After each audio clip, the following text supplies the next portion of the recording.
dalam 100 hari kepemimpinan Pak Prabowo ini, menurut saya yang masih berbau dan berorientasi terhadap Solo itu di bawah fasilitatornya itu adalah Dasko, mungkin mulai evaluasi ini di dalam apa yang bisa dicapai, yang bisa diraih dengan bau Solo yang kuat di dalam pemerintahannya Pak Prabowo.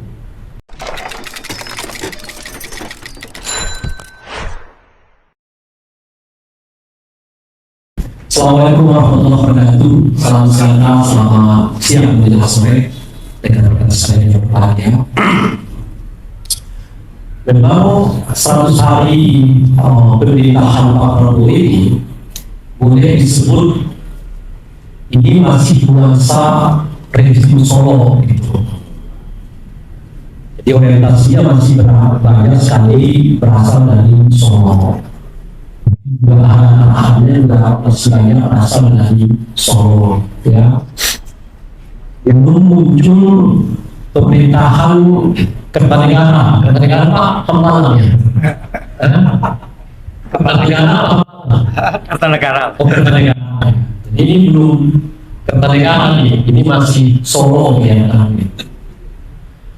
Nah, kita coba kulik dulu deh di internal Gerindra ya, tapi ini internal Gerindra, ini bukan koalisi sama ini. Saya melihat ada semacam 3 blok atau 3 kubu di dalam internal Gerindra ini. Satu bloknya Suni Dasko Ahmad, yang kedua bloknya Ahmad Muzani, dan dia bloknya Hashim. 100 hari pertama ini, bahkan sebelum 100 hari saya termasuk di dalamnya penyusunan kabinet, kelihatan bloknya Dasko ini jauh lebih unggul, jauh lebih kuat, lebih banyak mempengaruhi Pak Prabowo, dan tidak sulit untuk memahami mengapa kemudian bau warna corak dari Pak Prabowo ini agak Solo, karena dominannya kubu Dasko ini, dan Dasko ini sudah sering disebut-sebut orang yang merupakan bagian dari lingkaran dekatnya Pak Jokowi saat ini. Kita masih ingat kejadian akan dilaksanakannya rapat paripurna untuk mengesahkan kembalinya undang-undang sebagaimana semula sebelum diputuskan oleh Mahkamah Konstitusi sebelumnya itu tanggal 22 Agustus 2024 yang lalu, yang membuat semua kawan-kawan mahasiswa di lapangan. Nah, itu konon ceritanya karena peran dari Dasko yang menginginkan rapat paripurna itu sekali. Sebab karena rapat paripurna putusan Mahkamah Konstitusi itu dengan sendirinya mementahkan kembali putusan Mahkamah Agung yang memberi kemungkinan kepada anak keduanya, anak ketiga malah ya, untuk dapat dicalonkan sebagai calon gubernur. Karena dihitung sejak dilantik, bukan dihitung sejak didaftarkan sebagai calon kepala daerah.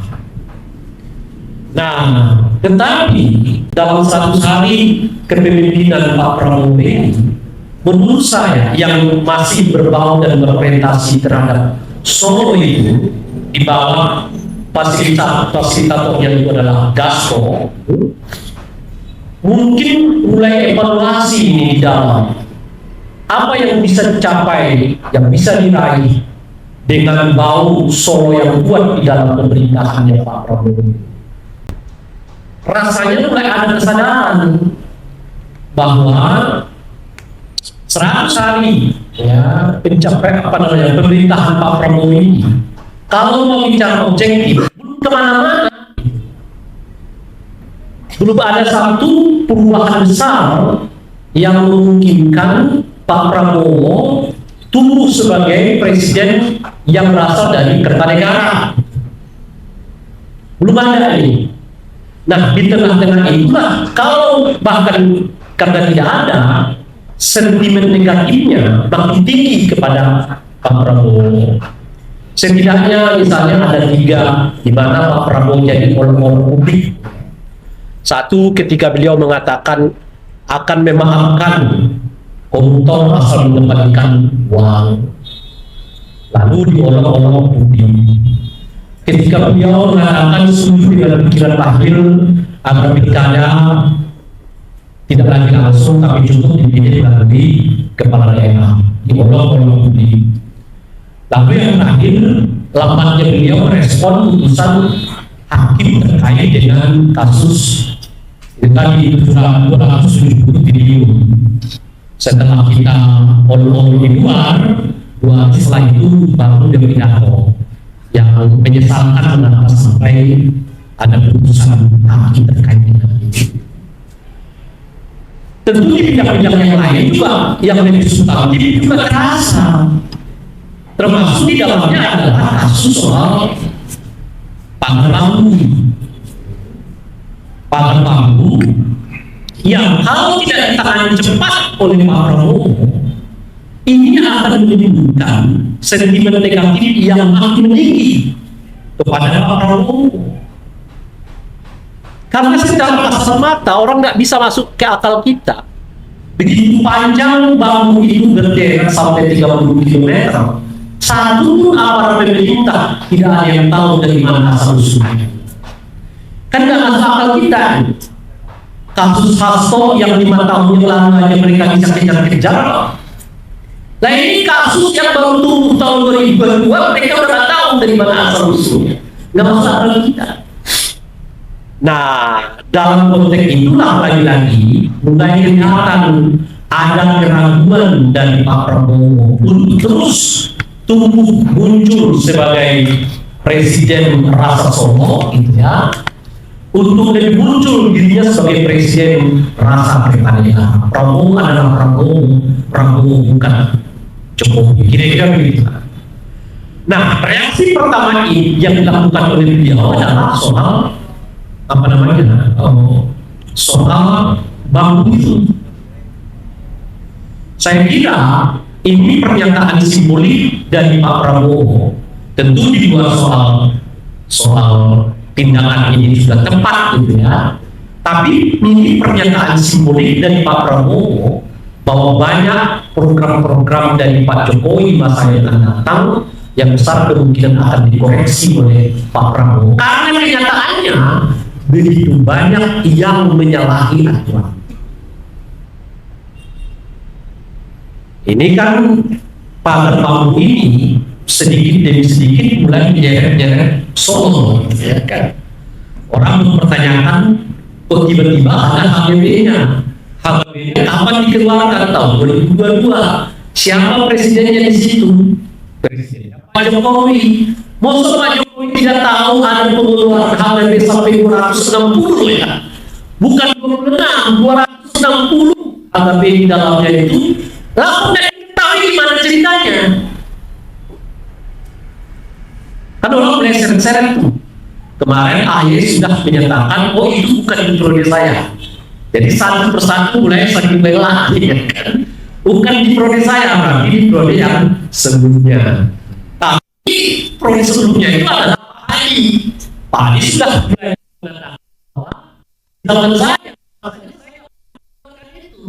lah kalau berbantah-bantah itu artinya ada kekuatan besar yang mengatakan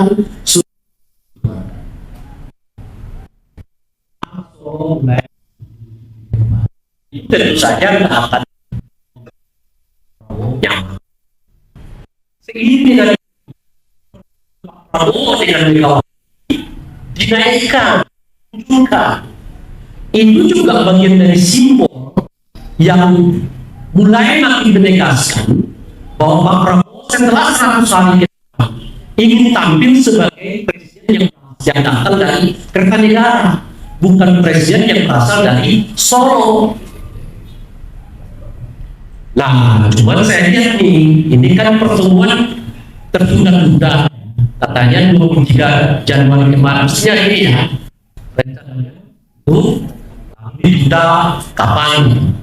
Saya kira justru kalau makin diperlama, kalau misalnya yang penting kedua ini malah diuntungkan kalau lama mereka ketemu, justru bagaimana bagi mereka secara politik, bukan bagi bangsa ini, bagi mereka secara politik.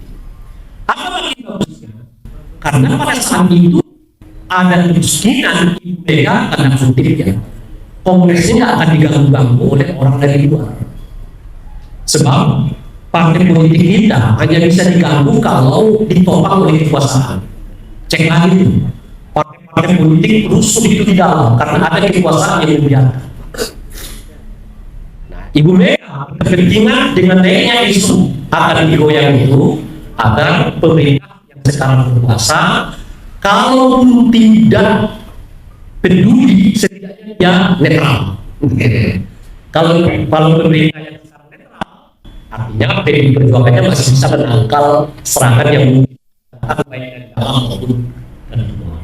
Salah satu kepentingan. Oleh karena itu jangan sekarang, nanti menjelang kongres saja bertemunya gitu.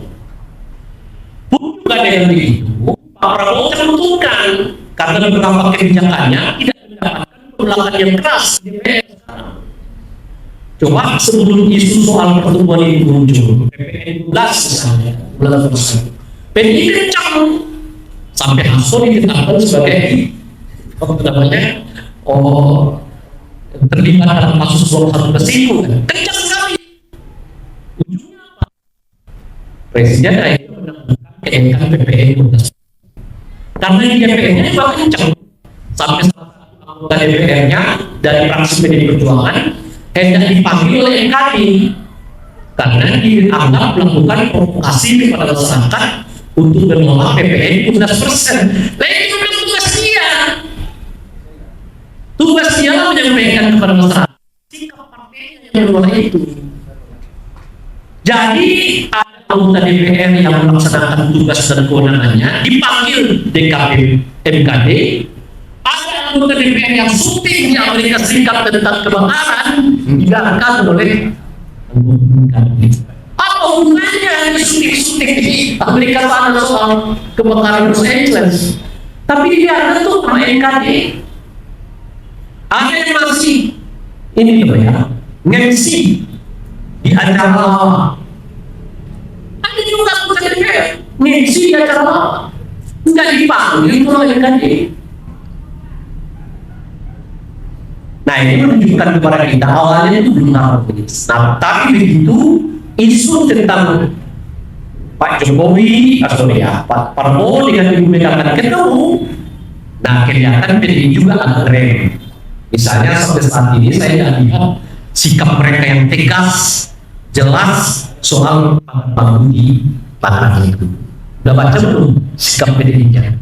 Kalau mungkin ada nggak sekencang mereka nggak nolak PPN 12% lah ya kan. Nah ini saling dibutuhkan. Oleh karena itu mungkin ketemunya jangan kongres saja, jangan sekarang. Cuma di tengah-tengah yang kayak begitu, kasus ketemunya itu 70%, ada 30% yang kosong. 30% ini bisa membatalkan rencana itu. Dan saya lihat sekarang gelagatnya ada upaya membatalkan pertemuan Ibu Mega dengan Pak Prabowo itu. Salah satunya terus mengangkat isunya Hasto. Misalnya kemarin KPK gelagat lagi rumah baru katanya untuk mencari kasus Hasto gitu ya. Jadi ada kelihatan tuh memakai jalur ini, jalur itu, jalur ini justru dalam rangka mencoba mengganggu kemungkinan ada pertemuan Ibu Mega dengan apa yang Pak Prabowo. Padahal kalau Ibu Mega ketemu dengan Pak Prabowo itu, ini menurut saya simbol yang paling keras bahwa era Prabowo rasa Solo akan berakhir menjadi Prabowo rasa Kertanegara. Jadi Kertanegara ya, Prabowo ya. Jadi bukan lembaga ya, Kertanegara.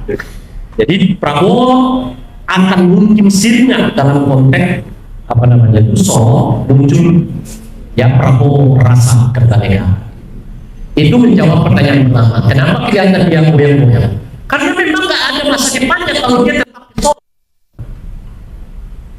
Kalau Pak Prabowo tetap mengikuti arahan Solo, berhadapan dengan kasus-kasus yang berhubungan seperti Pak ini masih satu loh. Kita nanti ke depan yang mana lagi yang kena, ini lagi kena, itu lagi kena. Karena tadi seperti disebutkan oleh Prof. Budiman, sembrono semua yang dilakukan oleh Pak Jokowi. Karena apa? Karena dibalut tingkat kepuasan yang 80%. Pola itu sekarang dipakai lagi oleh pembantunya Pak Prabowo untuk menginformasikan bahwa seolah-olah ada tingkat kepuasan yang mencapai 80% kepada Pak Prabowo yang kemarin dirilis oleh salah satu media nasional. Itu cara kerja yang pernah dialami oleh Pak Jokowi selama 5 tahun. Sekarang dipakai oleh Pak Prabowo. Cuma kita ingatkan Pak Prabowo, kalau Anda mau menggunakan metode cara yang seperti itu, Anda sedang sebetulnya berhadapan dengan realitas kosong. Jokowi dibalut terus tuh dengan tingkat kepuasan 80%, 70%, terbaik sepanjang sejarah lah, ini macam-macam dan seterusnya itu. Lalu Pak Prabowo sekarang menghadapi tingkat kepuasan kepada Pak Jokowi yang 80% itu adalah kerusakan di sana sini. Yang paling dekat dari kita adalah kabar baru. Yang lain apa? Kan disukan memang kita lagi menjadi tentara rasa polisi, polisi rasa tentara. Tentara kerjanya melakukan pengamanan, polisi kerjanya nembak orang. Yang sekarang tiap hari kita baca apa namanya, polisi tembak sana, polisi tembak sini, dan sebagainya. Tembakan di polisi itu adalah alat paling akhir dalam konteks penegakan hukum dan ketertiban. Itu pun kalau mengancam dirinya. Sekarang enggak, cepat sekali. Jadi polisi rasa tentara, tentara rasa polisi. Tentaranya makin jauh dari politik, polisinya makin dekat dengan politik. Sekarang muncullah yang disebut dengan pancokan, partai coklat. Itu kerusakan yang lain. Belum lagi kerusakan hukum. Di mana sekarang, di mana kita lihat sepanjang 5 tahun terakhir, ada hakim yang memutuskan putusan terhadap terdakwa pidana korupsi 270 triliun sambil senyum, coba lihat videonya. Si terdakwanya, terpidananya sambil meluk istrinya, akhirnya di belakang senyum-senyum 270 triliun cuma 6 tahun. Di mana kita lihat terjadi itu? Di eranya Pak Prabowo, warisan dari kultur hukum yang dibangun oleh Pak Jokowi. Berat gak? Berat sekali. Bahkan itu sudah gak punya hati terhadap uang negara yang dikorupsi atau yang dirugikan 270 triliun. Itu kerusakan-kerusakannya. Belum lagi tadi Mahkamah Konstitusi, rasa aman, dan seterusnya. Nah, ini kita ingatkan. Kenapa ini? Karena di belakang Pak Jokowi saat itu orang bekerja bagaimana menaikkan rating citra Pak Jokowi sebagai orang yang memuaskan, nggak peduli pada kerusakan-kerusakan yang ditimbulkan oleh rasa tingkat puas. Nah sekarang kelihatan mulai dipakai lagi, dan yang melakukan itu masih orang-orang yang dulu juga bekerja sama ya. Nah ini yang perlu kita ingatkan, jangan pakai pola itu Pak Prabowo. Kalau Anda terlena itu, Anda akan melupakan hasil penelitian yang dilakukan oleh organisasi di Sudan. Celios. Saya belum baca. Celios itu mengumpulkan pakar-pakar, lalu yang membuat semacam survei pakar, expert judgment. Ya, expert judgment. Ternyata tingkat kepercayaan dan kepuasan kepada Pak Prabowo itu cuma 5. Kepada cuma 3.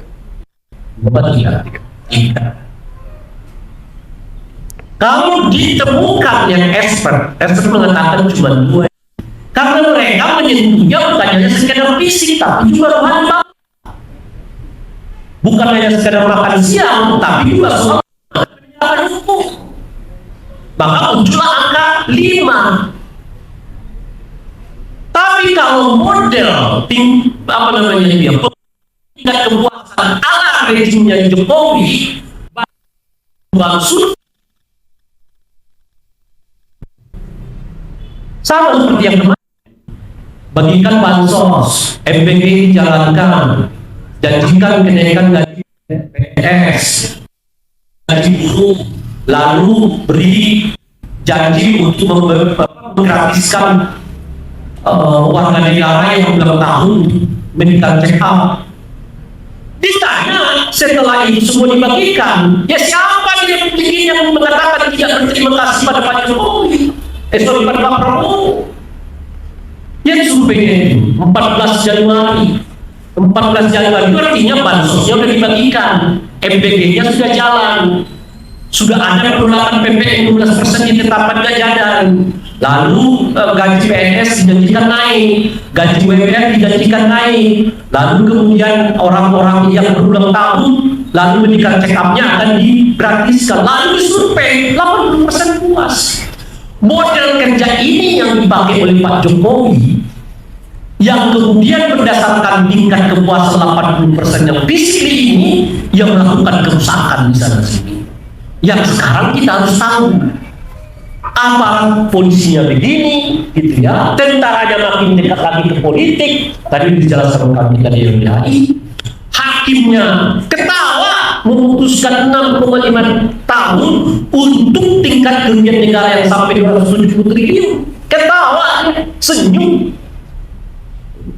Belum lagi politisinya yang mengerjakan tugasnya dan kewenangannya dipanggil mau sidang, sementara yang handphone sana sini malah dibiarkan, jadi apa-apain, dibela lagi sama partainya. Lihat nggak kerusakan yang saya sebut sebagai moral bangsa ini, ruhani bangsa ini. Dan itu nggak mudah kawan-kawan untuk mengobatinya.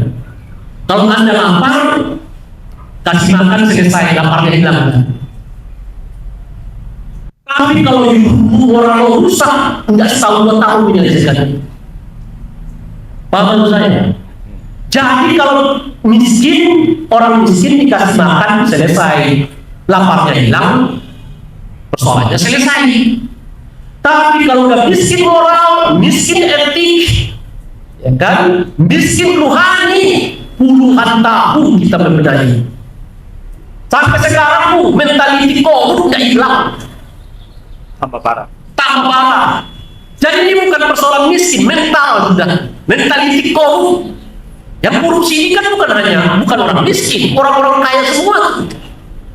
Kalau korupsi itu karena kemiskinan, yang miskin ini yang akan korupsi. Nah ini kita tahu pendidikannya hebat-hebat semua, itu yang mau itu. Ini sudah soal mentality. Ada kepala desa di Tangerang itu yang mobilnya luar biasa dan sebagainya. Ada istri pemimpin di Republik ini pidato soal UMKM sambilnya tadi.